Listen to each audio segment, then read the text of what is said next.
Bonjour à tous. Je lance le live même si Tom n'est pas encore là. Tom, si tu m'entends, n'hésite pas à accepter l'invitation que je t'envoie. Pour ceux qui ne me connaissent pas, je suis Héloïse, je travaille chez La Grosse Machine et je suis donc community builder. J'organise des sessions, de ce type toutes les semaines avec des experts et cette semaine, je suis super contente, de faire, cela avec Tom qui va, je l'imagine, monter sur scène d'une minute à l'autre. Et Tom, si tu as des soucis techniques, n'hésite pas à me le dire dans le chat. En bas à droite, tu as un onglet modérateur sur lequel tu vas pouvoir m'écrire juste à moi. Vous avez, vous également, un module chat en bas à droite où vous pouvez vous dire bonjour, tac, je lance là le premier message. Ah, et Tom est ici, donc c'est super. Salut Tom, il faut juste activer ta caméra et on sera tout bon. Hop, je te demande l'activation. Hello Thomas, hello Julie. Aujourd'hui, on va parler de la stratégie de prospection multicanal, que met en place Tom. Je le laisserai se présenter, mais ça fait pas mal d'années qu'il est sur le terrain, de la prospection et ça a pas mal changé depuis ces dernières années, donc ça va être hyper intéressant d'avoir son retour d'expérience là-dessus aussi. Tom, est-ce que tu nous entends? Est-ce que tu me vois? Est-ce que tu peux activer ta caméra? Est-ce que vous m'entendez? On t'entend, oui. Super, super. Il faut juste que j'arrive à activer ma caméra. Yes. Pourtant, tout fonctionne bien. Je n'arrive pas à l'activer malheureusement. Est-ce que ça tu veux sortir et revenir? Tu as normalement, toute une partie, paramétrage, Ouais, exactement. Je vois bien ma caméra, mais elle ne s'active pas. Je vais actualiser rapidement. yes. Alors, je sais que Tom vous a partagé enfin, va vous partager pas mal de choses hyper actionnables.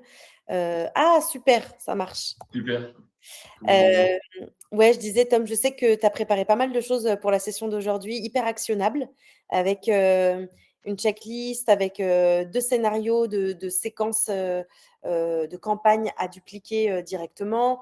Donc, ça va être aussi des choses, hyper riches et super concrètes que tu vas pouvoir mettre à dispo, des participants. On avait aussi un peu envie de donner quelque chose aux participants, en particulier et du coup, c'est Noël avant l'heure, donc c'est cool.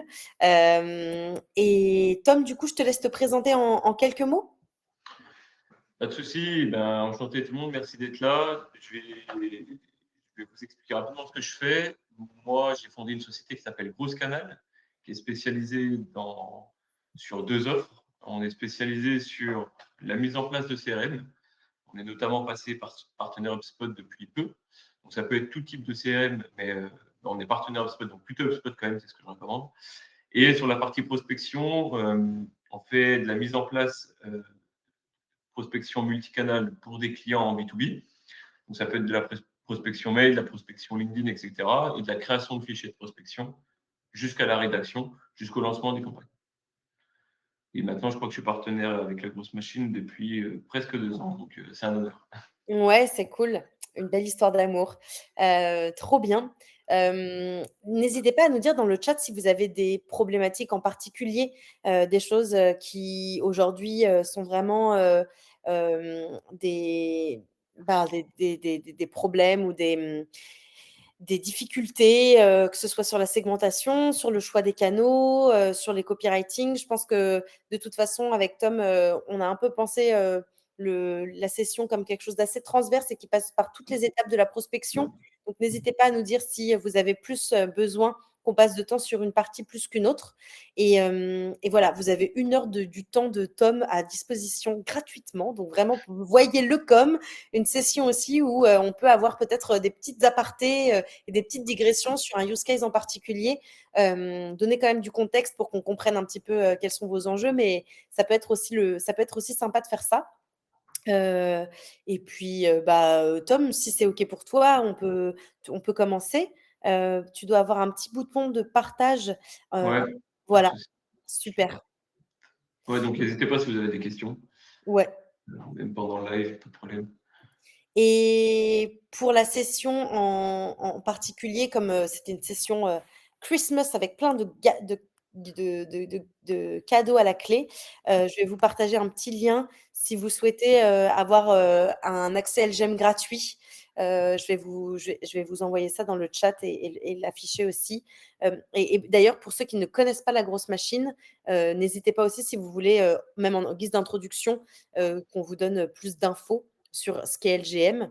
En 2 mots, c'est un outil de prospection, qui vous permet de segmenter et créer vos listes d'audience, dans une première partie. Ensuite, créer ces fameux flows et ces fameuses séquences, qui avancent dans le temps pour, pouvoir faire du démarchage, automatisé et multicanal, donc sur LinkedIn, par email, par call, sur Twitter. Donc voilà, vous avez toute cette partie-là et puis, ensuite vous avez la connexion avec votre CRM, qui, vous permet, d'envoyer tous les leads derrière, dans votre CRM ou vous pouvez aussi importer depuis un CRM existant, vos listes, de leads, c'est également quelque chose de possible et puis vous avez aussi la gestion de l'inbox. Comme on est multi-channel, on est très vite, dépassé quand on a des réponses sur LinkedIn, des réponses par email, donc tout est vraiment inutile aussi sur la grosse machine et puis après vous avez des features, vraiment sur la prospection, qui va vous permettre, d'avoir, plus de réponses, d'obtenir vraiment plus de réponses. Vous avez les voice LinkedIn, donc les DM, ça peut être du texte, mais ça peut être aussi des petites, notes vocales. Vous avez, le chat mode, vous avez, plein de petites choses, qu'on pourra vous démo, pendant la session, mais qui sont vraiment à chaque fois pensées pour que votre prospection, in fine, obtienne des réponses, et que vous évitiez d'avoir ce traumatisme d'envoyer des emails ou des messages sans réponse et qu'on vous ghoste à longueur de journée. Voilà, c'est un peu notre chemin de pensée, chez LGM et notre, leitmotiv. Donc je vous partage ça, le petit lien que je vais créer là tout de suite, juste pour la session. Et puis pendant ce temps, Tom, je te laisse, reprendre la main. Pas de souci. Bah, je me suis déjà présenté. Moi, mon objectif dans ce webi, c'est vraiment vous donner mes retours terrain que j'ai depuis 3 ans sur la prospection. Pour être transparent, j'ai dû lancer 70-80 scénarios dans tout type de secteur. Donc, de vous donner des use cases réels, vous donner surtout des astuces et les erreurs à ne pas faire quand vous allez lancer vos premières campagnes. Donc, ça, c'est mon objectif. J'ai fait un petit sommaire rapidement. L'objectif, ça va être de vous expliquer mes astuces et mes erreurs en construction de base de données, sur comment faire le paramétrage de la grosse machine et ne pas faire d'erreur aussi, comment construire un bon scénario et les messages qui vont avec. Quand je parle de messages, je parle forcément des erreurs à ne pas faire, mais je parle aussi des petites astuces que moi j'aurais. Ensuite, une fois que vos campagnes sont terminées et qu'ils avancent dans le temps, comment faire un bon reporting, comment piloter sa stratégie, comment améliorer, entre guillemets, ses campagnes au fur et à mesure du temps. Tu as parlé de la synchronisation avec le CRM. Moi, je prendrai l'exemple là d'HubSpot, évidemment. Je prendrai l'exemple d'HubSpot et comment se fait la remontée d'informations et comment ça peut être utile pour vous au quotidien. Voilà, si vous avez des commerciaux ou si vous faites du phoning, etc. Et pour terminer, toutes les astuces que moi j'utilise dans mon agence pour prospecter au quotidien. Donc, on va pouvoir commencer. Première étape, si on veut lancer une bonne campagne, ça va être le ciblage. Quand on parle de ciblage, c'est un ciblage d'entreprise et un ciblage de contact. Donc, en général, on va, dans un premier temps, chercher des boîtes. Ensuite, on va chercher les contacts qui y sont associés. Quand vous lancez des campagnes, si on part du principe que vous lancez des campagnes avec une adresse mail et un compte LinkedIn, par exemple, vous n'avez pas volume illimité. C'est-à-dire que vous pouvez en lancer, vous n'avez que 200 invitations par semaine sur LinkedIn, donc vous pouvez prospecter que 800 personnes par mois. Donc, l'objectif dans votre ciblage, ça va être déjà de définir vraiment le cœur de cible et quelle entreprise dans vos clients vous rapporte du CA. Pour ça, vous avez beaucoup de moyens de les identifier, que ce soit par code NAF, par effectif. Vous avez une fonctionnalité sur la grosse machine qui s'appelle le Lookalike, qui permet de trouver des entreprises similaires à celles que vous cherchez. Donc, ça vous permet de créer déjà une base d'entreprises à cibler. Dans cette cible, il va falloir se dire, bon, OK, finalement, est-ce qu'on les prospecte plutôt par mail, par LinkedIn, par Twitter? Est-ce que c'est mieux de faire du phoning, etc. Donc ça, c'est toutes des bonnes questions à se poser pour construire son ciblage. Parce qu'un mauvais ciblage, c'est une campagne qui ne marchera pas. Si vous avez plusieurs cibles dans une seule et même campagne, par exemple, et que vous faites tourner des emails automatisés, du LinkedIn automatisé, et que votre message est adressé à plusieurs cibles, et ben, évidemment, il ne sera pas assez personnalisé, vous ne pourrez pas intégrer beaucoup de variables à l'intérieur, et ça ne fonctionnera pas. Donc forcément, la question à se poser, c'est aussi, une fois que vous avez défini votre cible, est-ce que finalement, vous pouvez récupérer ces entreprises sur Internet? Les informations de ces entreprises, en tout cas. Je vous prends un exemple. Si demain, vous voulez prospecter, on va dire, des boulangers et que vous vous dites, bon, ils ne sont pas présents sur LinkedIn, je vais faire une campagne d'email. Est-ce que vous pensez vraiment que les adresses mail de ces boulangers, ils sont disponibles sur Internet? La majorité même des boulangers, ils ont une adresse mail perso qu'ils utilisent en pro. Et pour le coup, ça ne fonctionnera pas non plus. Vous ne pouvez pas récupérer ces informations. Donc ça, c'est des questions à se poser avant même de vouloir créer une base de données. Et c'est à peu près la même chose pour les contacts. Une fois que vous aurez ciblé vos entreprises, il va falloir identifier les contacts associés à cette entreprise. Donc, si demain vous vous dites, moi, tous mes clients que j'ai signés, c'est en discutant avec le directeur administratif et financier ou c'est en discutant avec le directeur commercial, c'est ces cibles-là en priorité qu'il faut cibler, évidemment. Même chose, est-ce que les contacts sont présents sur les canaux qu'on a choisis? C'est des questions qu'il faut se poser. Et est-ce que ces contacts sont disponibles sur Internet aussi? On peut avoir des entreprises, par exemple du BTP, une entreprise de construction, par exemple, qui, elles, ont un site Internet, mais qui sera très difficile si on veut cibler les chefs de chantier, par exemple. Ils n'ont pas d'adresse mail, ils ne sont pas forcément sur LinkedIn, ils ne sont pas forcément sur Twitter non plus. Donc, au final, ça, c'est toutes les questions à se poser pour faire un bon ciblage. Pour moi, si on répond à toutes ces questions-là, il ne devrait pas trop y avoir de problème. Est-ce que vous, vous êtes, déjà familier avec cette approche qu'on appelle ABM, Account Based Marketing, c'est-à-dire account based, on commence par les comptes, donc les entreprises avant les contacts.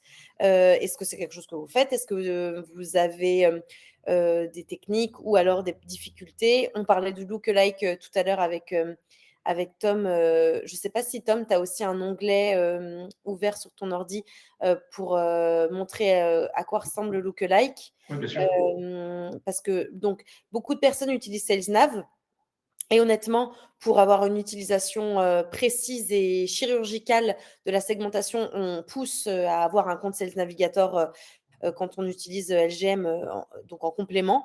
Mais pour les personnes qui débutent ou pour les personnes qui ont des coûts de stack assez réduits, on a quand même intégré ce fameux LGM Database qui est vraiment l'équivalent de SalesNav. Et d'ailleurs, c'est la data SalesNav qui est mise à jour de façon live.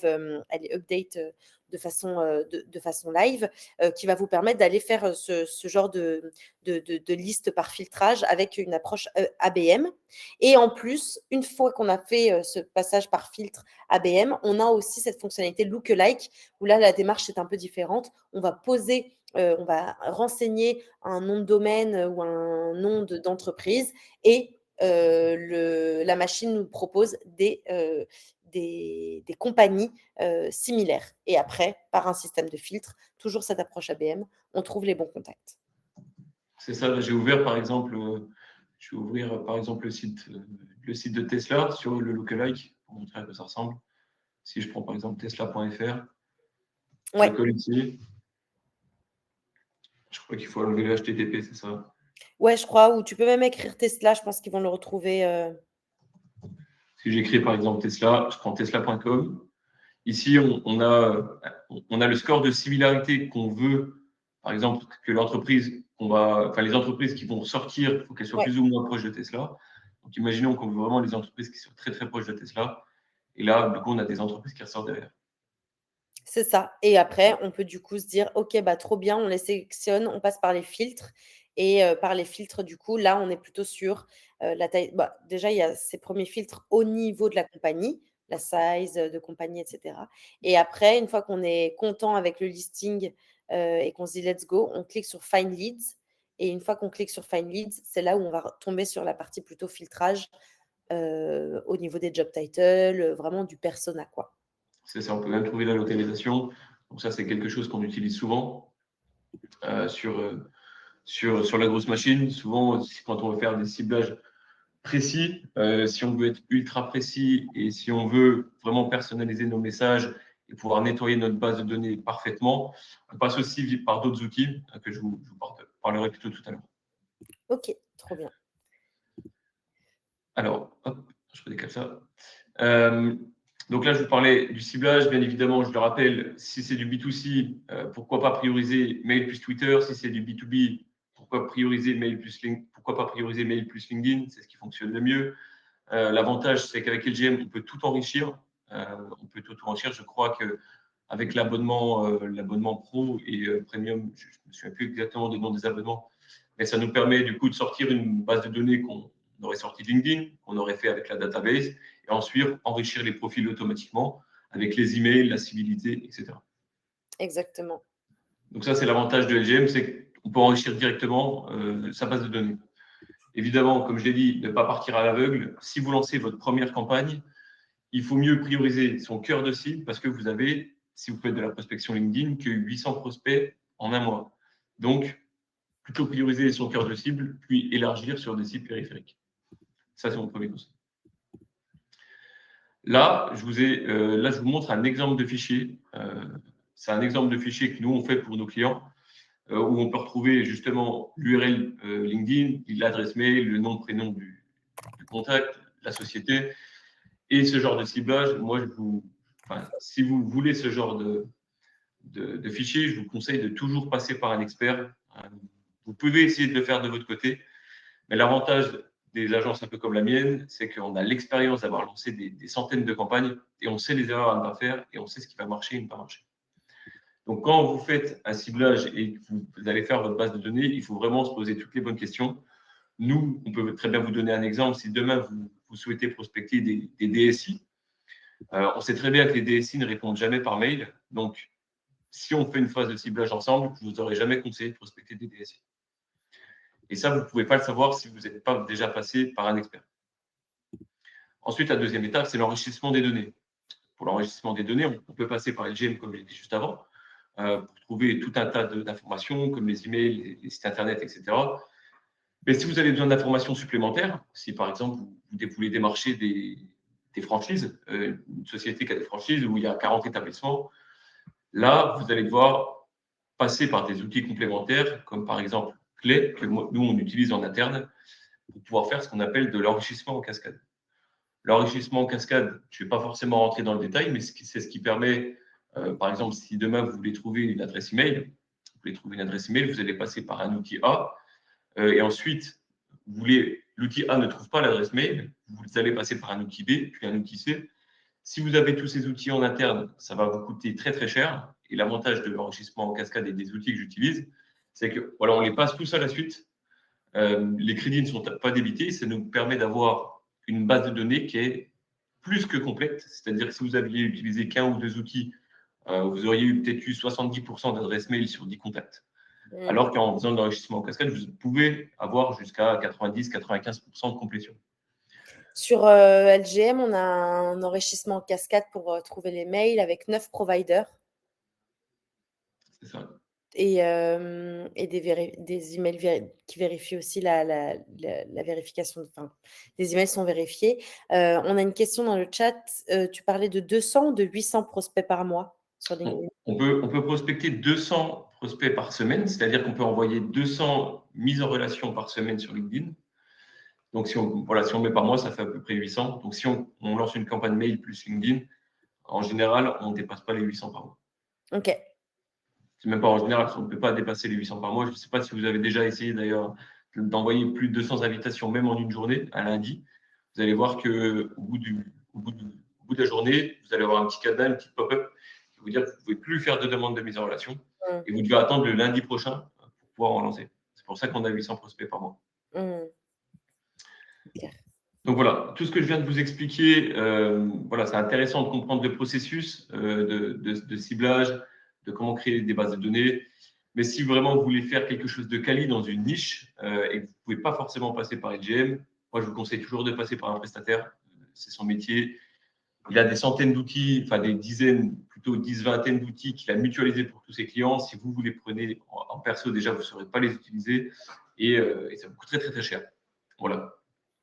Dernière chose, on n'a pas parlé, mais vous avez aussi, je crois, la possibilité sur la grosse machine de si par exemple, vous avez une réponse d'un prospect qui vous dit qu'il est intéressé, etc., et vous voyez qu'il est super intéressant et que vous n'aviez pas forcément pensé à cette typologie d'entreprise, et ben, vous pouvez justement faire un lookalike sur juste cette société, c'est ce qu'on a montré juste avant, et pouvoir rajouter dans votre audience petit à petit les contacts, enfin, des entreprises et des contacts qui sont dans la typologie de la personne qui vous a répondu.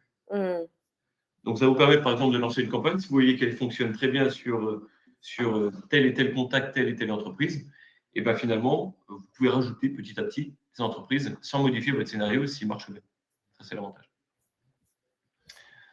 Deuxième étape, là, on passe plutôt sur l'infrastructure technique sur LGM. Moi, mes astuces, les erreurs à ne pas faire. Première partie, c'est la partie invisible qui va déterminer, je pense, bien 50% des résultats. Et si vous le faites mal, c'est même 100% des résultats. En prospection, moi, ce que je conseille, c'est d'utiliser une adresse mail nominative. Pourquoi? Parce que si vous faites, par exemple, du LinkedIn et du mail, si vous envoyez des messages LinkedIn avec votre compte perso, parce que bien évidemment, je rappelle, on ne peut pas prospecter avec un compte entreprise, on ne peut pas faire des messages sortants. Donc, si vous prospectez avec le compte perso, donc le dirigeant, le directeur marketing, le directeur commercial par exemple, et que vous envoyez des mails derrière, si vous envoyez un mail avec accueil@nomdedomaine.fr, ça ne fait pas très pro et on sent tout de suite que c'est du démarchage. Le prospect, il va le voir tout de suite. Mmh, c'est clair. Donc, moi, je vous conseille vraiment de créer une adresse mail dédiée à la prospection. Si vous utilisez tom.brun au quotidien, je vous conseille de créer une adresse mail type t.brun@votre-nom-de-domaine. Ça, c'est mon premier conseil. Deuxième conseil, bien évidemment, faire le paramétrage des DNS du domaine avec lequel vous allez prospecter. C'est-à-dire que vous allez avoir différents éléments qui sont très intuitifs sur LGM. J'ai mis un exemple à gauche du paramétrage sur la grosse machine. Qu'est-ce que le SPF? Qu'est-ce que le DKIM? Qu'est-ce que le démarque? Je ne vais pas forcément rentrer dans le détail, mais c'est des éléments, c'est des lignes que vous allez devoir rentrer dans vos DNS de votre domaine pour optimiser la délivrabilité de vos emails, pour pas qu'ils atterrissent dans spam surtout, pour pas qu'ils atterrissent aussi dans l'onglet promotion. Donc très important, paramétrer ces éléments-là. De toute façon, tout est intuitif sur LGM. Ils vont vous donner les éléments qui sont bien paramétrés et pas bien paramétrés. Vous pouvez même avoir un accompagnement du support, je crois, pour bien les paramétrer. Et donc ça, ce n'est pas forcément que sur LGM, c'est sur tous les outils qui font du mailing de masse, surtout même les concurrents de la grosse machine. On a toujours ce paramétrage à faire. Et s'il n'est pas parfait, ben, ça serait dommage que 20% des emails que vous envoyez arrivent dans spam. Donc vous allez avoir l'impression que votre campagne ne marche pas, alors que c'est juste le paramétrage qui est mal fait. Troisième chose à paramétrer, le custom tracking qui va vous permettre de suivre les ouvertures et les clics de vos emails et qui optimise aussi la délivrabilité. Donc, même chose qu'avant, LGM va vous fournir une ligne à intégrer dans votre domaine pour pouvoir traquer l'intégralité des interactions de vos emails. Ensuite, le compte LinkedIn. Le compte LinkedIn, déjà, je vous conseille de mettre à jour tout votre compte LinkedIn avant de prospecter, avoir une bannière, avoir une belle photo de profil, avoir la partie bio, la partie info qui est bien remplie, vos expériences qui sont synchronisées avec l'entreprise. Ça arrive souvent, donc bien synchroniser tout ça. Avoir un compte LinkedIn propre pour prospecter. Le compte que vous allez utiliser, je vous conseille d'utiliser le compte d'un dirigeant, le compte du dirigeant, le compte du directeur marketing. Si vous êtes vraiment une grosse structure, utilisez le compte d'un responsable, d'un directeur qui a au moins 500 relations. Comme ça, en fait, l'objectif, c'est que le prospect qui va tomber sur votre compte suite à un message, il va arriver sur votre compte, il va voir que le compte est vraiment bien rempli, il est pro, il a 500 relations, on voit qu'il y a de l'expérience derrière. Donc voilà, je vous conseille de mettre à jour votre compte LinkedIn et surtout d'avoir votre compte LinkedIn au moins en version premium. Je sais que LinkedIn permet de l'avoir en version premium avec 1 mois gratuit, je crois. Pourquoi l'avoir en premium? Parce que depuis maintenant 8-9 mois, LinkedIn a mis à jour toutes ces on va dire sa charte qui fait que finalement, si on veut envoyer des demandes d'invitation, on ne peut plus en envoyer avec des notes en version gratuite. En version gratuite, on peut en envoyer que 5 par mois. Alors qu'en version au minimum premium, toutes les invitations qu'on peut faire, ils peuvent être avec notes. Donc, moi, mon conseil, c'est de passer en premium pour faire des invitations avec notes. Vous avez pu entendre que les invitations sans notes, vous avez un meilleur taux d'acceptation, ce qui est vrai. Mais moi, les retours que j'ai, c'est que vous avez moins de retours, enfin, vous avez plus de réponses à des messages que vous avez fait une invitation avec note que si vous aviez fait des invitations sans note. Donc moi, je conseille quand même de mettre des notes. On entend un peu les deux sons de cloche. Voilà. Après, vous pouvez tester sur votre secteur d'activité, sur votre cible, ce qui marche le mieux pour vous. Bien évidemment, intégrer une signature pas avec trop d'images, ça va alourdir votre mail et ça va augmenter les chances que votre mail tombe dans les spams. Donc voilà, une signature simple avec potentiellement une image ou non, rien de plus. Deuxième étape, évidemment, quand vous allez faire votre paramétrage, ça va être les quotas d'envoi et le chauffage des emails. Là, on entend. On a juste une petite question de François qui parle de notes ou versus sans notes et qui n'a pas bien compris. Et même peut-être on peut regarder ça. Je crois que tu vas démo une de tes séquences, Tom, à un moment donné. Donc on pourra te montrer, François, cet espace notes. Mais pourquoi privilégier avec notes? On a fait une étude d'ailleurs, je peux vous envoyer ça, je vais la retrouver. On a des meilleurs taux de réponse suite à l'envoi d'une note, mais on a des meilleurs taux d'acceptation sans note. C'est ça. Parce que sans note, bon, la demande arrive, et les personnes acceptent.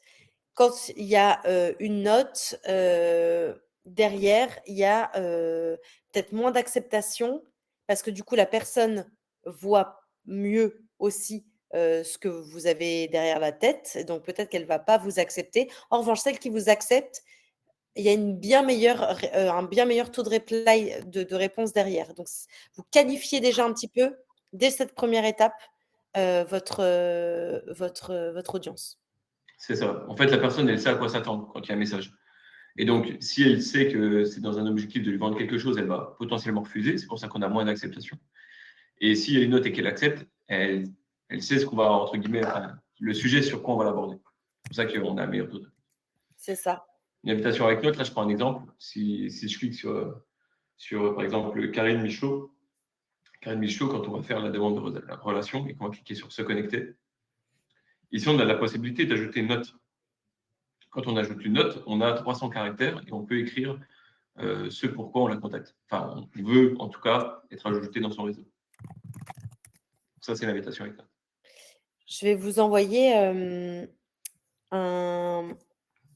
j'ai un kit avec, j'ai un guide Notion avec des notes LinkedIn qui ont fait plus de 40% de reply, ce qui est pas mal. Donc du coup, je vais vous envoyer ça. Ça peut vous aider. C'est des templates de notes. Tac. Voilà. Ça, c'est super.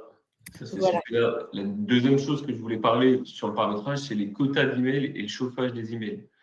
On entend un petit peu de tout sur le chauffage des emails. On entend beaucoup d'agences et beaucoup de personnes qui disent oui, il faut chauffer ses emails, etc. Utiliser des outils comme les Warm, etc. Alors, moi, je ne le conseille pas. Moi, j'ai jamais eu de problème sur le chauffage des emails à partir du moment où on utilise un domaine déjà chaud. Je vous donne un exemple. Si vous utilisez au quotidien, voilà, la grosse machine, une adresse mail type eloise@lagrossemachine.com, c'est-à-dire que votre nom de domaine, il est utilisé depuis des années, il est connu des services de messagerie qui vont recevoir cet email. Donc, vous pouvez envoyer 50 à 70 emails par jour par boîte.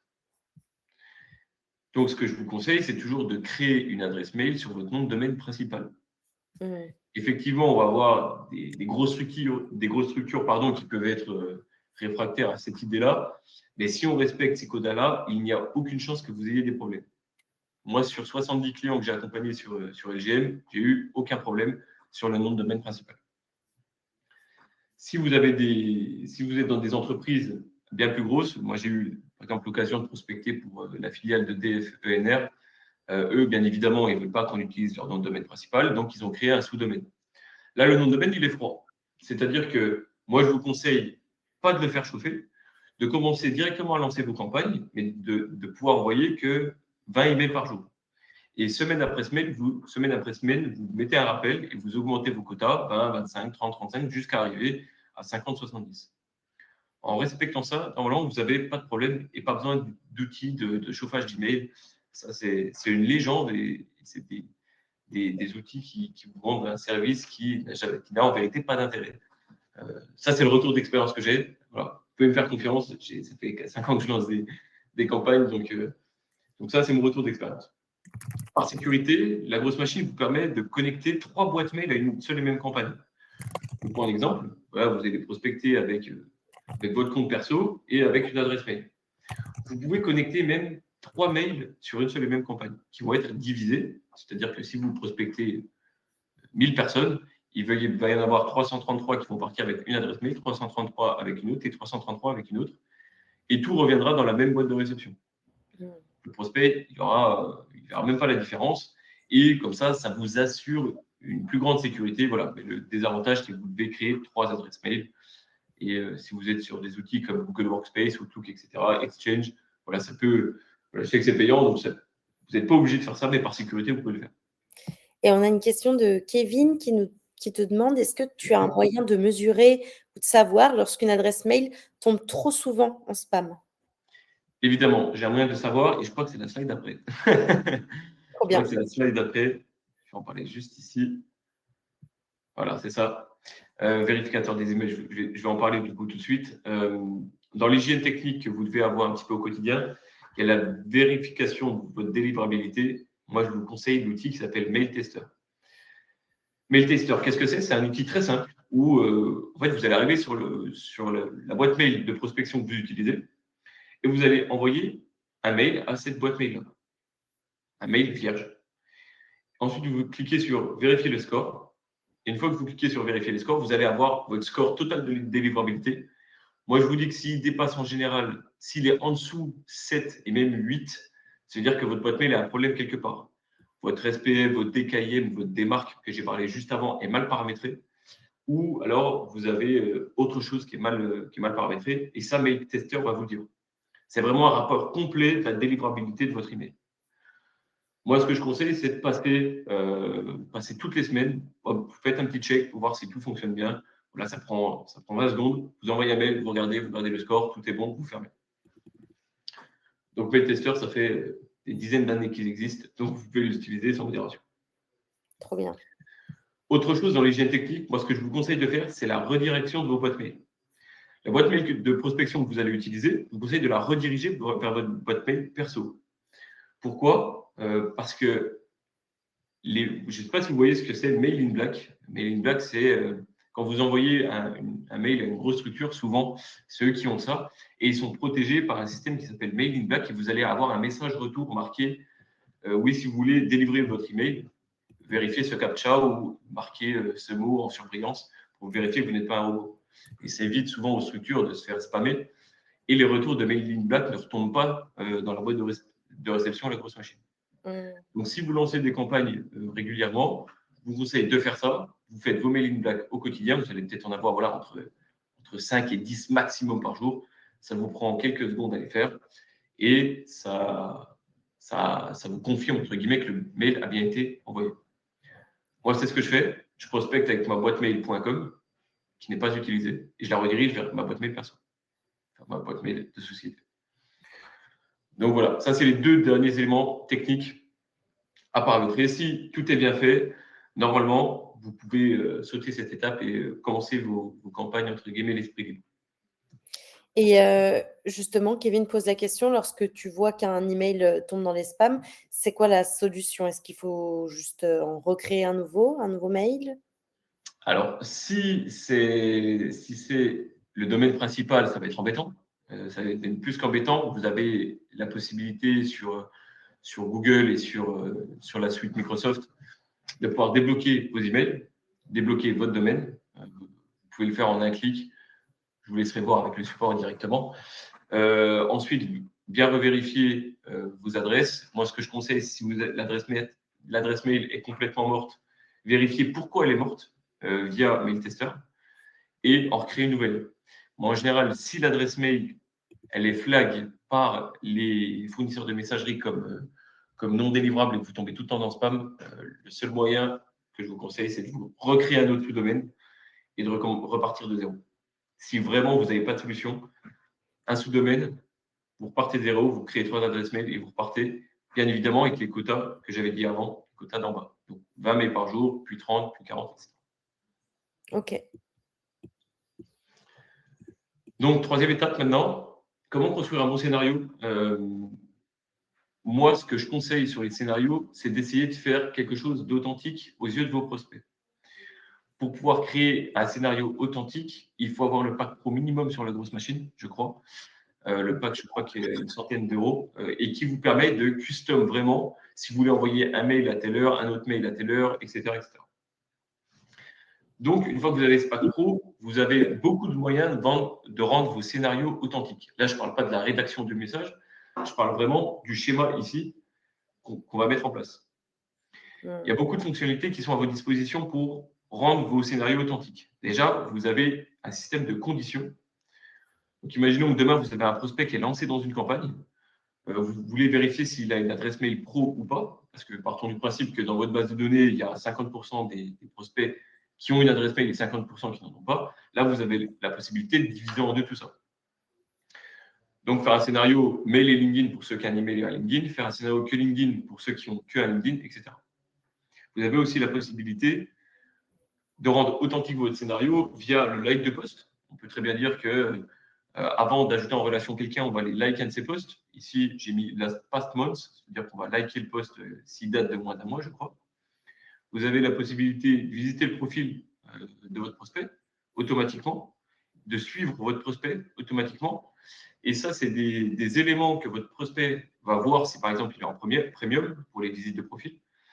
Votre prospect, il va voir, ah, il a vu mon profil, ah, il a liké mon dernier post, là, il m'ajoute en relation, il m'explique un petit peu pourquoi il m'ajoute, et ça rend authentique votre démarche. Et on voit que vous n'êtes pas forcément dans un démarchage commercial. Ça, c'est des outils que vous pouvez utiliser. Ici, j'utilise même moi très souvent si je fais un scénario mail et LinkedIn envers un prospect avec qui j'ai le mail et le LinkedIn. Si je vois que finalement le mail il n'est pas bon, voilà, ça arrive, la personne elle a changé de société la semaine dernière, l'adresse mail n'existe plus, et ben on peut tout de suite le pousser sur LinkedIn si on voit que le mail il a bounce. Ça, voilà, c'est un terme anglais qui dit voilà, si l'email n'existe plus ou que la boîte mail est pleine, ou enfin peu importe, et qu'on voit que la délivrabilité n'est pas bonne, on le pousse tout de suite sur LinkedIn pour ne pas perdre de temps.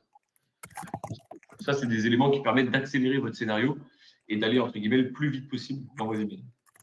OK. Là, j'ai sorti des statistiques d'un outil qui a lancé, même chose, des millions de campagnes. Je crois que c'est même un outil concurrent de la grosse machine, mais peu importe, ce n'est pas le sujet. Et ils ont partagé toutes leurs campagnes d'email et leurs statistiques de taux de réponse. On se pose souvent la question, Tom, combien je fais de relances? Parce que si j'en fais 15, voilà, on va voir que c'est un truc automatique et ça ne va pas fonctionner. Ici, en moyenne, on peut voir que sur le premier mail, là, c'est tout secteur d'activité confondu, tout contact confondu, on est en moyenne 4,5% de taux de réponse. Le deuxième, on en a 3, le troisième, on en a 2, etc. Donc, on peut très bien se dire que si on ne fait que 3 relances, on va avoir en moyenne 10% de taux de réponse. Mais vous pouvez voir que si on en fait 4, 5, 6, 7, ça rajoute quasiment toujours 1% supplémentaire. Ce qui fait que si au final vous faites 14 relances, vous allez avoir en moyenne 22-23% de taux de réponse. Et là, vous allez me dire, ouais, mais Tom, là, on passe pour du harcèlement. Si je fais 14 relances, le prospect, il va m'envoyer chier. Non, c'est vrai, mais d'un autre côté, c'est pas vrai. Moi, je vous conseille de faire vos 3 premiers emails, par exemple, dans un objectif de discuter avec votre prospect. C'est le but du scénario. Et c'est Ouais. ce que nous, on fait chez Grosse Canal. Nous, on a pour objectif de faire répondre les prospects de nos clients. Mmh.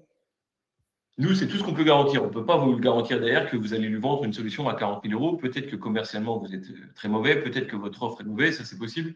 Mais nous, notre objectif, c'est de vous garantir un super taux de réponse. Donc, quand vous faites un scénario comme ça, l'objectif des 4 premiers mails, c'est de discuter avec lui. 4, 5, même 6. Si vous mettez des bons délais entre les emails. Ensuite, tout ce qui est après 7, moi, je vous conseille de faire plutôt ce qu'on appelle du nurturing. Donc, abreuver votre prospect de contenu. Ça peut être salut, ouais, je suis présent à ce salon-là, ça peut être intéressant de s'y rencontrer. Ah, d'ailleurs, je fais un webinaire avec Tom de la grosse machine, ça pourrait être top. Voilà, c'est des choses comme ça. Ça peut être un mois, ça peut être des délais d'un mois entre chaque email, mais voilà. L'objectif, c'est pas de passer pour du harcèlement, Et si vous suivez en moyenne ce scénario-là, avec 14 relances, vous avez en moyenne 23% de taux de réponse. Donc, un prospect sur 4. Ça, voilà, c'est ce que je conseille pour ne pas passer pour du harcèlement. Ensuite, pour garantir encore plus de taux de réponse dans le nurturing que vous allez faire, je vous conseille de créer aussi du contenu sur LinkedIn. Pourquoi créer du contenu? Le but, c'est que si demain vous lancez un scénario, par exemple sur des chargés de com, vous lancez sur des chargés de com et in fine, vous avez 30% de taux de réponse, qui est super, vous avez 70% des contacts que vous avez qui ne vous ont pas répondu. L'avantage, c'est qu'ils sont ajoutés dans votre réseau LinkedIn et que vous les avez follow. Donc, si vous créez du contenu, vous faites 1 ou 2 posts par semaine, vous créez du contenu sur votre page d'entreprise que vous republiez, et le prospect, il va toujours voir votre contenu. Et petit à petit, on ne sait pas que le jour où il va avoir un besoin, il va dire « Ah, mais je connais quelqu'un qui m'avait envoyé un message à l'époque, et puis je vois souvent son contenu sur LinkedIn, je vais le recontacter. » Donc, en fait, ça permet de réactiver tous les prospects qui ne vous auraient jamais répondu, qui sont sur votre réseau. C'est la fameuse inbound, outbound, enfin le l'allbound, donc avoir une stratégie de création de contenu inbound et pouvoir, par ces biais, faire des boucles où on lit l'inbound à l'outbound, ce qu'on appelle l'outbound, et qui vont vous permettre du coup de capitaliser sur votre audience organique. C'est ça. Ça peut être votre audience que vous avez depuis toujours, et ça peut être, et du coup, in fine, si vous lancez un scénario en même temps, c'est les contacts que vous prospectez par LinkedIn. C'est ça. Donc en fait, c'est vraiment un 2 en 1. Moi, ce que je fais en plus, et ce que je vous conseille de faire, c'est faire un scénario de vue de profil. Un scénario de vue de profil, je vais vous le partager justement à la fin. Vous aurez juste un formulaire avec votre email à remplir et vous aurez accès à 2 campagnes. Donc, une campagne vue de profil que moi, j'utilise pour mon agence et une campagne un petit peu plus généraliste que vous pourrez adapter à une verticale que vous aurez définie. Donc, celle-là, je vous la partagerai. Vous pouvez même la voir à droite, elle ressemble à ça. Et vous pourrez voir aussi les messages à l'intérieur. Et vous pourrez même, du coup, on a fait ça avec Héloïse, on sait que ça fonctionne bien, la copier en un clic. Voilà. Si vous avez un compte La Grosse Machine, via le lien que Héloïse vous a partagé dans le chat, vous pourrez en un clic la pousser sur La Grosse Machine et la lancer directement. Donc ça, c'est sympa. Donc pour revenir à un scénario de vue de profil, moi je vous conseille de le mettre en place, ce qui fait que toutes les personnes qui viennent de votre scénario et qui sont ajoutées à votre réseau, et toutes les personnes que vous avez en organique depuis des années, ils vont aller voir votre profil suite à votre contenu. Et s'ils voient votre profil, ils sont poussés automatiquement via des outils dans un scénario de La Grosse Machine qui va engager une discussion avec eux. Trop bien. Et donc ça, c'est ce qui permet d'automatiser presque tout votre compte LinkedIn. Il y a une question de Nicolas qui dit: «Est-ce que le fait d'envoyer un message en même temps qu'une demande de connexion LinkedIn pénalise la portée ou les performances de la création de contenu?» Je pense pas qu'il y ait un lien entre, ce qui se passe en DM versus ce qui se passe en fil d'actualité, en post, si c'est ta question, Nicolas. Ouais, je suis d'accord. On n'a pas assez d'informations de LinkedIn sur l'algorithme pour savoir si le fait d'avoir discuté avec quelqu'un en DM nous Parce que fait plus paraître dans le fil d'actualité. je pense pas. De toute façon, plus on utilise, LinkedIn et ses fonctionnalités, plus LinkedIn est content, donc tu es un utilisateur actif. Je vois pas pourquoi tu serais pénalisé si tu suis en plus les bons quotas et tout, les limites, il y a pas de problème. C'est ça. Pourquoi je reviendrai? Ensuite, quatrième étape, le copywriting et l'écriture des messages. Voilà, mon objectif là, ça ne va pas être de vous expliquer comment on écrit un message mot pour mot. De toute façon, je vais déjà vous partager un peu un modèle que vous pourrez dupliquer suite à ce webinaire. Donc là, je vais vous dire vraiment les erreurs classiques à ne pas faire. Évidemment, pour commencer, c'est les objets d'email. Si vous faites des campagnes d'email, c'est l'objet qu'on va voir en premier. Donc, vous pourrez écrire le meilleur message possible. Si l'objet ne donne pas envie d'ouvrir, ça ne sert à rien. Deuxième chose, évitez de parler trop de vous présenter trop longtemps et de vous vanter sur vos projets. Voilà, nous, on a fait ça, ça, ça, ça. L'objectif, c'est de discuter avec votre prospect et de faire un scénario authentique. Si on voit que vous vous présentez directement et que vous voulez lui vendre quelque chose, il va tout de suite mettre votre mail à la poubelle. Et ça, ce n'est pas l'objectif. L'objectif, c'est de discuter. Donc, une petite phrase d'intro courte, pas vanter ses projets, plutôt discuter avec lui.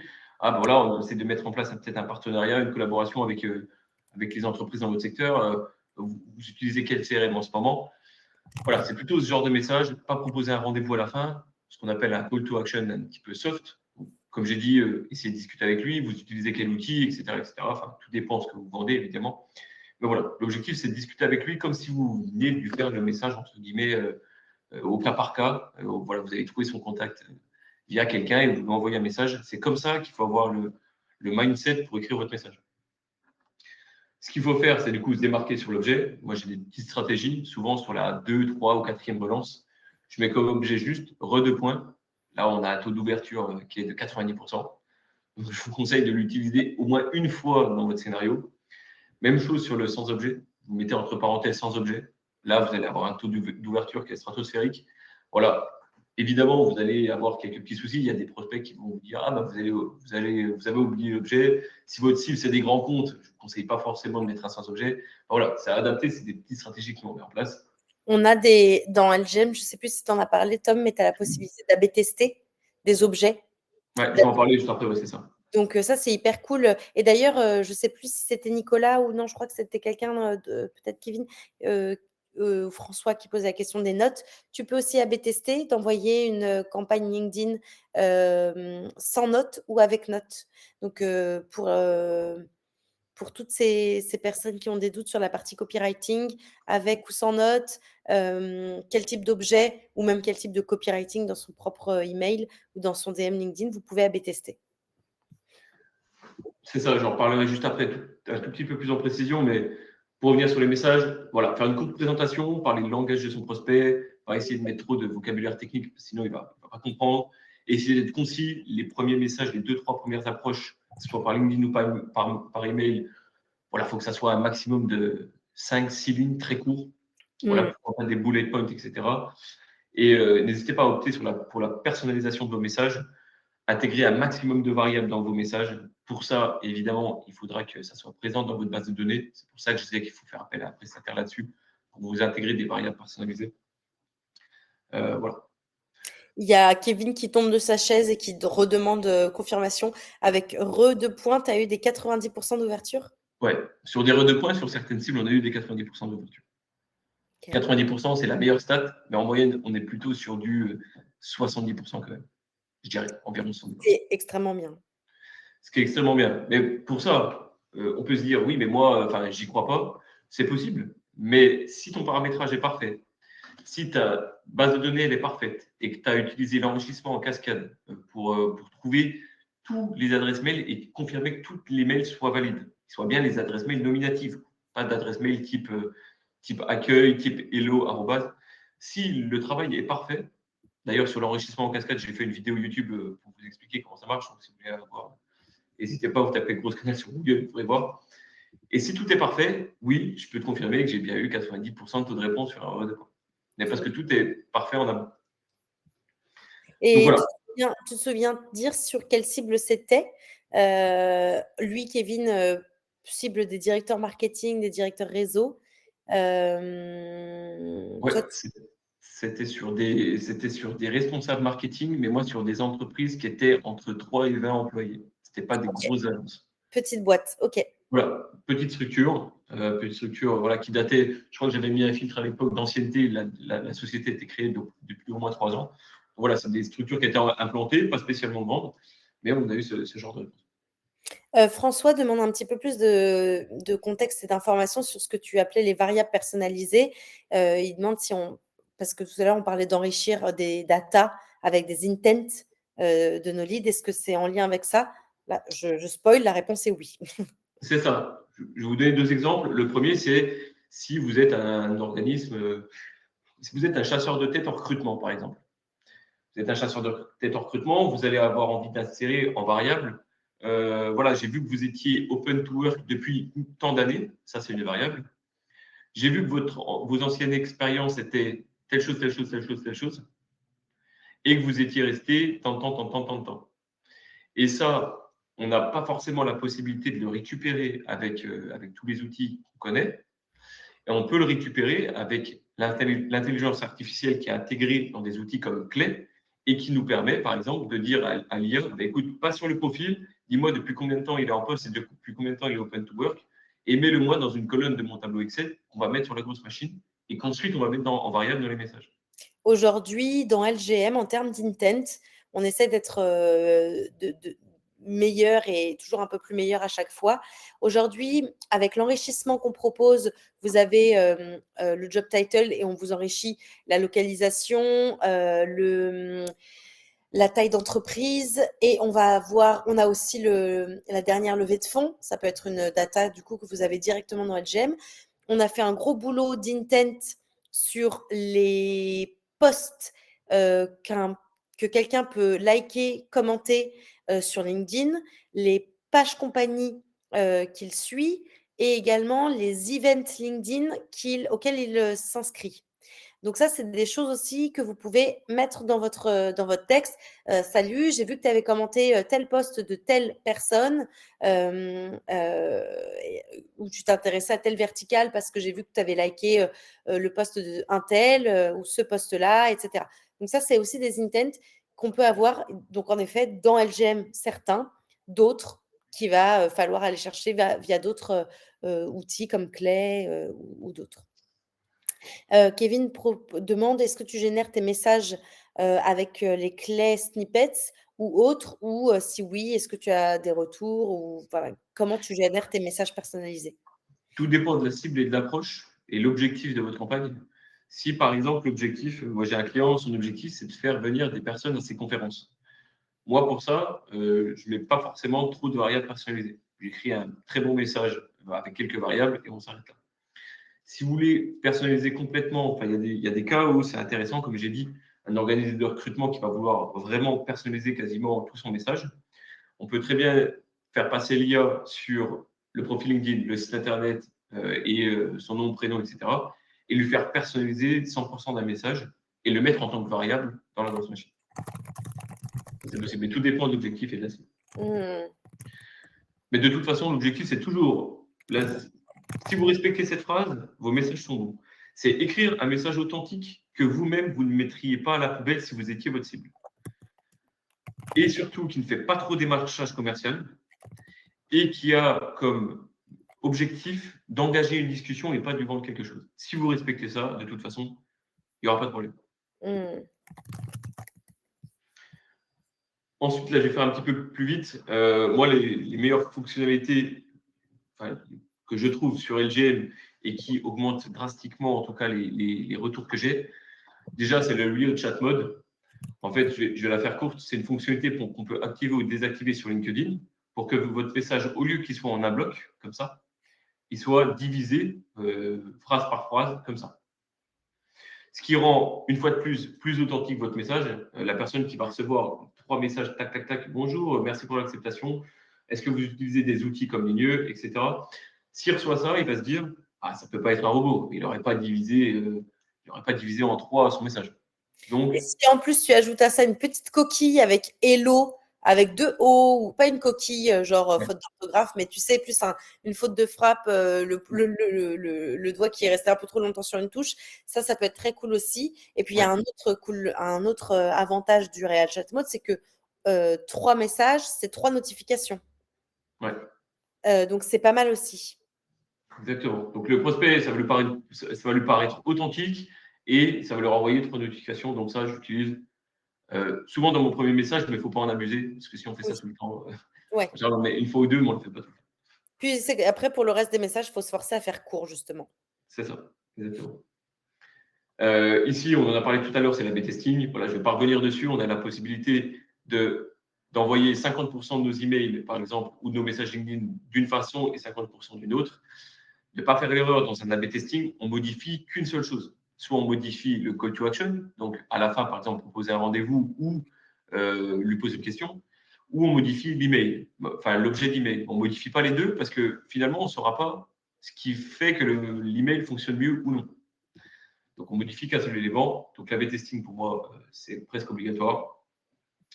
Ensuite, il y a les vocaux avec IA. La grosse machine propose ça depuis maintenant assez longtemps. Donc, on a la possibilité sur LinkedIn, une fois que la personne nous a accepté en relation, de faire des vocaux.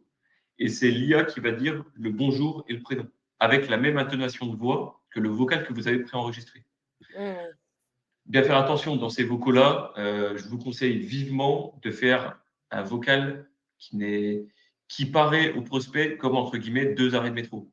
Voilà, on fait le vocal comme ça, limite qu'il y a un petit peu de bruit derrière, le rendre authentique, c'est toujours le même objectif.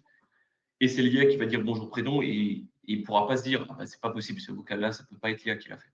Donc, vous pouvez Marc, enregistrer. Marc pose la question, comment fait-on ça? Donc directement dans LGM. Je ne sais pas si on peut démo sur une campagne ou quoi, mais en gros, sur LGM, tu peux directement enregistrer ton message vocal. Soit tu l'enregistres depuis ton ordi au moment de faire au moment de la brique LinkedIn Voice, tu enregistres ton message et tu t'arrêtes là. Ou si tu le souhaites, tu peux rajouter le cloning de voix, le clonage de voix plutôt. Et dans ce cas-là, ça va te rajouter devant le message que tu as enregistré. Parce que tu auras enregistré le message, la machine va intégrer ta voix et cloner ta voix et ta manière de parler pour ajouter devant un salut Martin, salut Tom, salut Justine, et ensuite s'enchaîner avec ton message. C'est ça. Je vous conseille de l'utiliser sur certaines cibles. Moi, je prospecterai pas des très grands comptes, profils de dirigeants via ce genre d'approche. Mais sur certaines cibles, ça m'a augmenté en tout cas et pour mes clients le taux de réponse. Donc Ouais. voilà, je vous conseille de En l'utiliser. follow-up, ça marche bien. Ouais. Et j'avais vu aussi des campagnes qui marchaient super bien où le message vocal est envoyé avec ou sans clonage. Et ensuite, juste après le message vocal, tu rajoutes un qu'en penses-tu ou qu'en pensez-vous. Et donc là, tu reçois un message vocal avec un qu'en pensez-vous en dessous. Tu as vraiment juste une envie, c'est d'écouter le message. Exactement, c'est ça. Ça pique la curiosité, donc ça donne envie. Et en tout cas, vous avez un bouton de réponse là-dessus, donc c'est sympa. Mm. Ensuite, je ne vais pas forcément épiloguer, mais vous avez la possibilité, moi, ce que je vous conseille, c'est qu'une fois une campagne terminée, vous avez par exemple 1000 contacts, voilà, vous en avez 600 qui n'ont pas répondu. Sur ces 600-là, vous préparez un scénario de nurturing, comme je parlais juste avant. On parlait des 14 relances, voilà, vous faites un scénario avec 10 relances, où vous intégrez une relance par mois, où vous apportez un contenu, vous lui envoyez un livre blanc, vous envoyez un témoignage client, vous l'invitez à une conférence, etc. Et ça, voilà, vous poussez tous les prospects qui n'ont pas attendu dans cette nouvelle campagne. Voilà, ça vous prend quelques clics. Et petit à petit, au fur et à mesure de vos campagnes, vous les poussez tous dedans. Et ce qui permettra de les réactiver petit à petit. Et on ne sait jamais que le jour où ils vont recevoir un contenu de votre part, ils vont se dire, mais finalement, là, j'ai un besoin. Et vous vous contactez. Donc moi, je vous conseille de faire tourner en parallèle de votre scénario un autre scénario pour continuer à envoyer des mises en contact, des relances à vos prospects. Ensuite, avant-dernière étape, le reporting et le pilotage. Bien évidemment, ça, c'est tout ce qu'il faut suivre sur la grosse machine.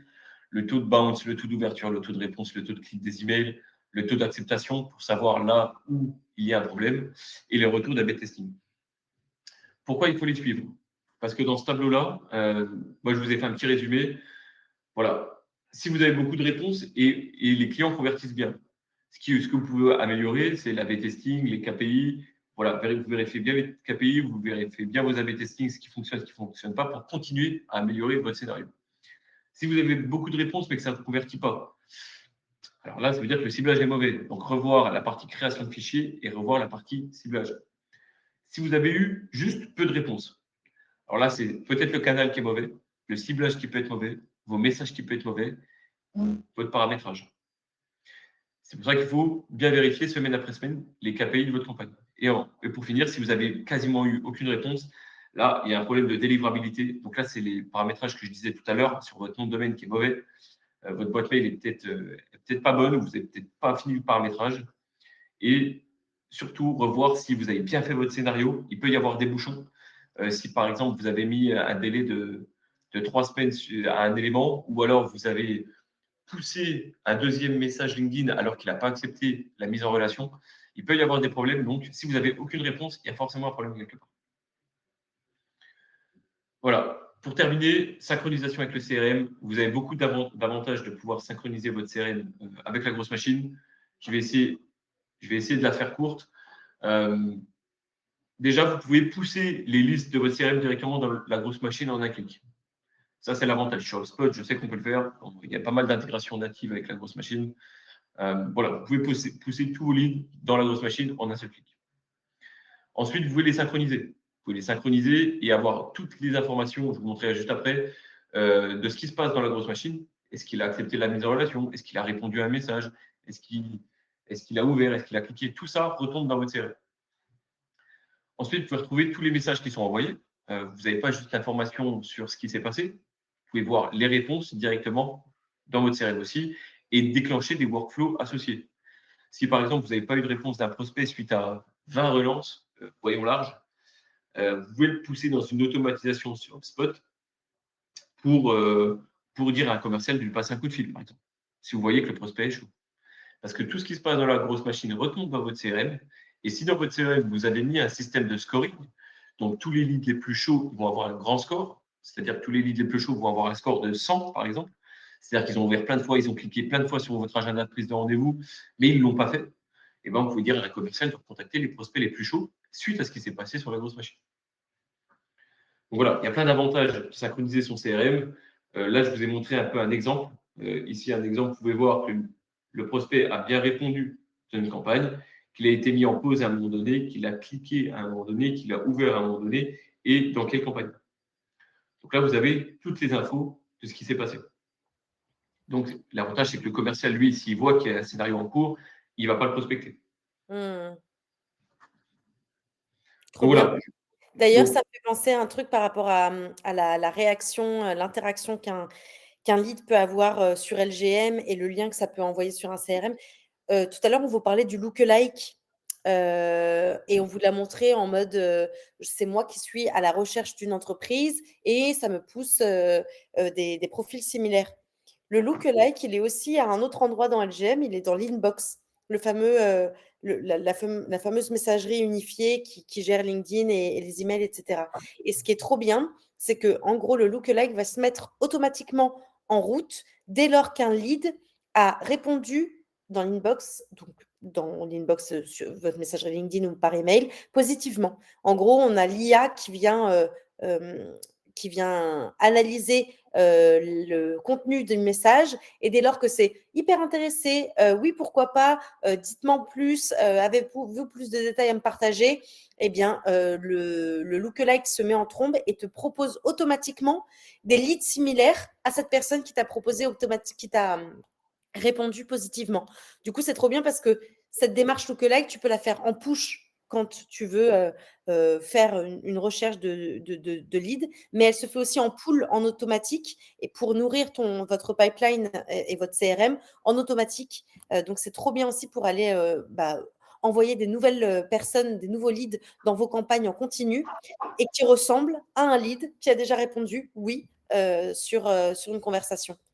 Donc ça, c'est aussi un petit truc que les gens n'ont pas forcément en tête, mais le lookalike, il est en push et il est aussi en pull. c'est ça. Je voulais en parler tout à l'heure, c'est vrai, mais j'y ai pas pensé. Dernière étape, mes astuces pour commencer dès demain. Alors, plusieurs éléments. Si vous n'êtes pas un expert en création de base de données et que vous avez une cible très compliquée qui n'est pas trouvable sur LinkedIn, je vous conseille toujours de passer par un prestataire comme nous, par exemple, pour la qualité des emails, pour les barrières du scénario, pour l'enrichissement en cascade, la vidéo YouTube que je parlais tout à l'heure. Parce que si vous le faites vous-même, les outils vont coûter trop cher. Deuxième chose, je vous conseille d'utiliser les fonctionnalités de LGM pour commencer. Les fonctionnalités de LGM, c'est déjà de pouvoir importer, par exemple, vous avez un concurrent, tous les followers de sa page LinkedIn, vous pouvez les importer et lancer un scénario en 2 clics. Mmh. Là, c'est un exemple sur la grosse machine, vous cliquez dessus, vous mettez le lien de la page entreprise et tout arrive directement dans une base de données. Donc ça, c'est super. Même chose pour le like de post. Si vos concurrents ou d'autres personnes font des likes de post, hop, vous pouvez les pousser directement. Là, même chose pour un webinar, par exemple. Le webinar qu'on a fait aujourd'hui, vous avez dû recevoir des relances automatiques via LGM. C'est bien cette fonctionnalité-là. Et toutes les personnes qui ont commenté un post aussi. Donc, commencez là-dessus. Commencez à faire vos premières bases de données avec le lookalike. Et après, si vous avez besoin de quelque chose de plus spécifique, je vous conseille vraiment de faire appel à un prestataire. Sur LinkedIn, créer du contenu pour activer vos leads dormants. Voilà, c'est ce que j'ai parlé tout à l'heure. Et surtout, synchronisez tout avec votre CRM. Parce qu'une fois que vous aurez lancé 10-15 campagnes, vous allez avoir 15 000 contacts. Vous saurez plus par où commencer, qui vous avez déjà prospecté, comment, qu'est-ce que je lui avais dit à l'époque, etc. Donc, synchronisez tout dans un CRM. c'est mieux si vous comptez faire de la prospection sur long terme. Voilà, on arrive un peu au bout. Si vous voulez en discuter, si vous avez des questions supplémentaires, etc., n'hésitez pas à prendre rendez-vous. Voilà, je mets mon QR code ici. Je parlais tout à l'heure, du coup, je vais vous partager toute ma checklist, tout ce que j'ai expliqué ici sous un format un peu de résumé. Je vais vous partager une page là-dessus et 2 campagnes à dupliquer avec mon scénario du profil que nous, on utilise en interne, que vous pourrez utiliser aussi, dupliquer en un clic, et une autre campagne un petit peu plus généraliste que vous pourrez adapter selon votre cible sur une verticale. Donc, tout ça, ça sera via le formulaire que Héloïse. Ouais, je peux envoyer directement le formulaire, Tom? Ouais, tu peux envoyer directement le formulaire. Enfin, un formulaire, c'est juste son adresse mail à rentrer, je crois. Ouais. Et à partir une fois que ça sera rentré, vous serez redirigé directement sur la checklist et les 2 campagnes à dupliquer. Trop bien. On avait quand même une question de Sandro qui disait, pour les emails et les messages LinkedIn, vous avez expliqué que l'objectif est simplement d'initier une discussion, de chauffer le prospect sans lui vendre votre service et votre produit. Mais qui prend en charge cette phase justement? Est-ce que c'est un membre ensuite de l'équipe, type plus un commercial ou une agence de prospection qui fait cette partie-là? Alors, nous, par exemple, on a 2 types d'offres. Je vais prendre mon exemple. On a l'offre starter qui vous permet de lancer, on s'occupe de tout, de la création de la base de données, de l'enrichissement, on vous forme sur la grosse machine et on lance les campagnes et on vous laisse répondre, vous, aux messages LinkedIn, aux mails, au Twitter, peu importe. On vous laisse répondre et on vous forme dessus. Ça, c'est la première option. Pourquoi? Parce que si vous avez, par exemple, vous vendez quelque chose de très technique, ça va être compliqué pour nous de pouvoir argumenter derrière. On n'a pas forcément le vocabulaire, le contenu, etc. Donc ça, c'est la première option. On vous forme et on vous laisse gérer la réponse au message directement sur la grosse machine sur laquelle vous serez formé. On a aussi une option, mais ce n'est pas forcément celle que je recommande, qui est un petit peu plus chère, évidemment, c'est qu'on gère la réponse au message pour vous jusqu'à la prise de rendez-vous. Si l'objectif est une prise de rendez-vous, ça peut être l'objectif de faire venir des personnes à une conférence, inviter des personnes à venir à votre salon, etc., etc. Donc, ça peut être dans plein d'objectifs, mais on peut gérer la messagerie pour vous. Si c'est trop technique, je vous conseille de le faire vous-même. Si ce n'est pas si technique, on peut le faire pour vous, mais évidemment, ça va demander à ce que quelqu'un soit formé en interne chez nous sur votre offre et votre activité. Donc, évidemment, le coût est un petit peu plus élevé. Après, sur la question de Sandro, qui est en gros, on n'utilise pas les mails et le LinkedIn pour démarcher. Si, en fait, c'est au début, les premiers messages doivent être vraiment conversationnels, mais dès lors que vous avez une réponse positive, il faut amener doucement le propos. Et en fait, je pense que le bon moyen, c'est aussi assez vite de sortir de ce canal LinkedIn ou ce canal mail pour proposer, pardon, un call. Et ce call, en effet, il peut être fait en interne chez vous, si vous avez des personnes commerciales. Mais le commercial peut très bien être la personne qui avait aussi initié ces emails et ces messages LinkedIn. Ça peut être la même personne. C'est juste qu'il faut voir la prospection comme quelque chose de moins bourrin elle n'a pu l'être et du coup, faire, des premiers messages conversationnels avant de pouvoir, proposer un call, et de booker un meeting. Hem Et je vais même aller au-delà de ça, c'est ce que disait Tom. Avant même le premier message qui se veut conversationnel, vous pouvez faire des actions de social warming.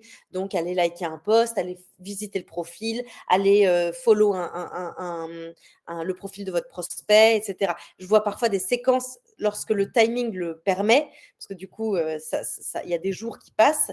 Mais si vous êtes moins pressé, que c'est quelque chose de plus long-termiste, il y a des séquences pendant une semaine. Ça n'est que du warm-up, quoi. Je follow la page, je visite le profil, je refollow la page, enfin, je like un post, je revisite le profil et au bout du 4e jour, j'envoie un premier message et ce message se veut conversationnel et ensuite une relance et cette relance, elle est aussi conversationnelle et puis on relance sur l'email et ensuite, une fois que la personne a répondu positivement, là, vous pouvez commencer doucement à, travailler, votre discours un peu plus commercial et très rapidement, je pense, sortir de ces plateformes écrites pour pouvoir avoir un rendez-vous visio. C'est ça. L'objectif, c'est que tout ce qu'Héloïse vient de dire, tout est automatique. Et en fait, vous prenez la main qu'à partir du moment où il y a une réponse. Exactement. Et finalement, enfin, même si vous avez le meilleur taux de réponse possible, en moyenne, un très bon taux de réponse, c'est 30-35%. Si vous avez ce genre de taux de réponse, ça veut dire que vous envoyez 70 mails par jour et 20 invitations, enfin demandes de relations sur LinkedIn. Voilà, si vous avez en moyenne entre 5 et 10 réponses par jour, c'est déjà super, qu'elles soient positives ou négatives. C'est déjà top. Donc, à partir de là, c'est pour ça que je vous conseille de faire la réponse au message vous-même, euh, parce que finalement, ça ne prend pas tant de temps que ça, et LGM est très bien fait et vous permet en un seul clic d'ouvrir le compte LinkedIn du prospect qui vous a répondu, le site internet, vous avez le numéro de téléphone qui s'affiche, vous avez la description de son activité. Enfin, avec LGM, vous pouvez répondre aux des messages en l'espace de 20 minutes par jour. Et vous avez même la possibilité de mettre des modèles de messages pour aller plus vite. Oui. Donc c'est pour ça que je vous conseille de gérer la prospection, enfin la réponse aux messages, vous en interne. On a des cas où c'est le dirigeant d'une boîte où ils sont 15, par exemple. C'est le dirigeant qui s'occupe de la réponse aux messages. Et des fois, il délègue la réponse à son responsable commercial ou même des fois à un stagiaire ou un alternant. Ouais. Donc, on a un peu tout type. Il y a une question de François qui dit: «Que pensez-vous de l'approche lead magnet?»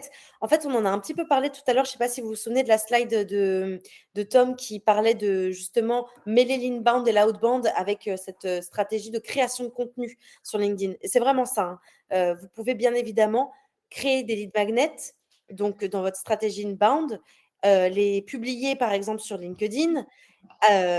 Pourquoi pas faire une petite mécanique en disant: «Commentez playbook sous mon post et je vous envoie directement ce lead magnet». Et justement, avec la feature LGM qui est d'importer toute personne qui a commenté un post, vous allez pouvoir automatiquement extraire en un clic toutes les personnes qui ont commenté votre post, donc qui ont demandé ce lead magnet.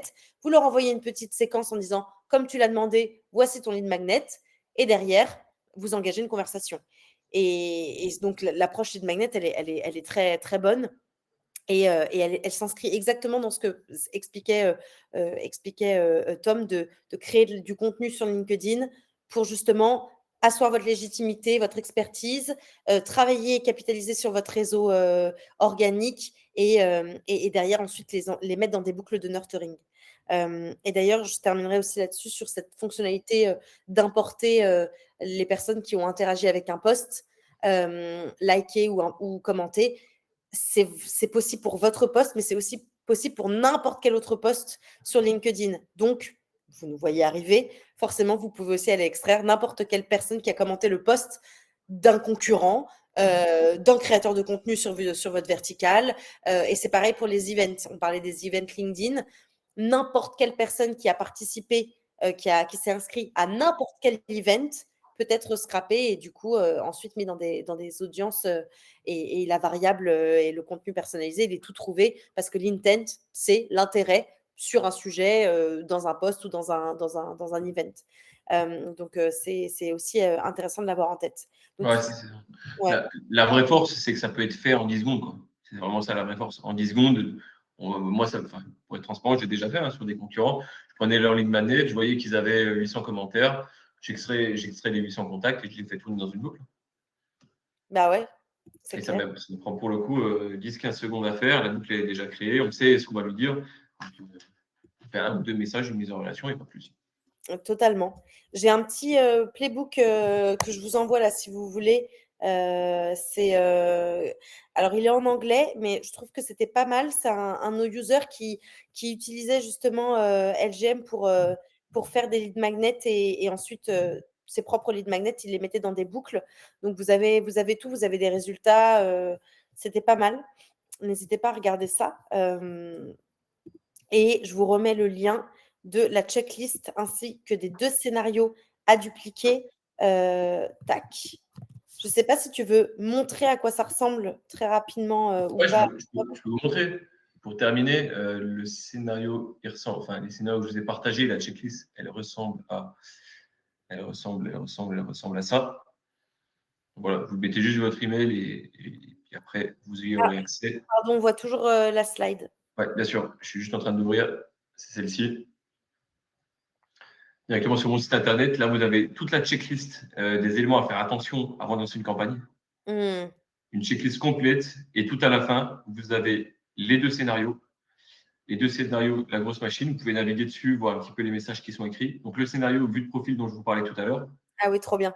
c'est celui que j'utilise moi en interne. Et vous avez un scénario un peu plus généraliste à adapter.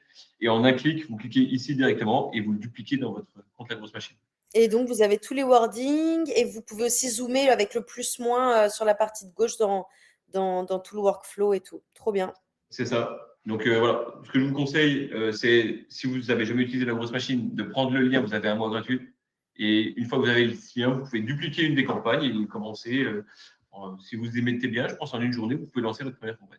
Ouais, c'est clair. Trop bien. Un grand merci Tom pour toute cette valeur et ces petits cadeaux aussi de fin. C'était vraiment chouette. C'était mon dernier live avant la saison des huîtres. Donc c'est très cool de terminer aussi avec toi et avec toute cette richesse. Je ne sais pas si ça vous a aidé, je l'espère. En tout cas, vous avez été hyper actifs dans le chat. C'est toujours très agréable aussi d'avoir des échanges plutôt qu'un chat très timide et très silencieux. Donc, trop bien. Séverine, merci à tous les deux, c'était super intéressant. Oui, le replay sera disponible, il vous sera envoyé, donc pas de souci là-dessus. On pourra aussi vous remettre le lien vers les ressources qu'on vous a promises et qu'on vous a envoyées là dans le chat. Un petit mot de la fin, Tom? Non, bah voilà, moi je vous conseille de lancer vos campagnes très rapidement avec La Grosse Machine. C'est un outil qui est très rapide à utiliser, qui permet en quelques clics de pousser plein de choses, de lancer ses premières campagnes, d'avoir les retours déjà de ses prospects.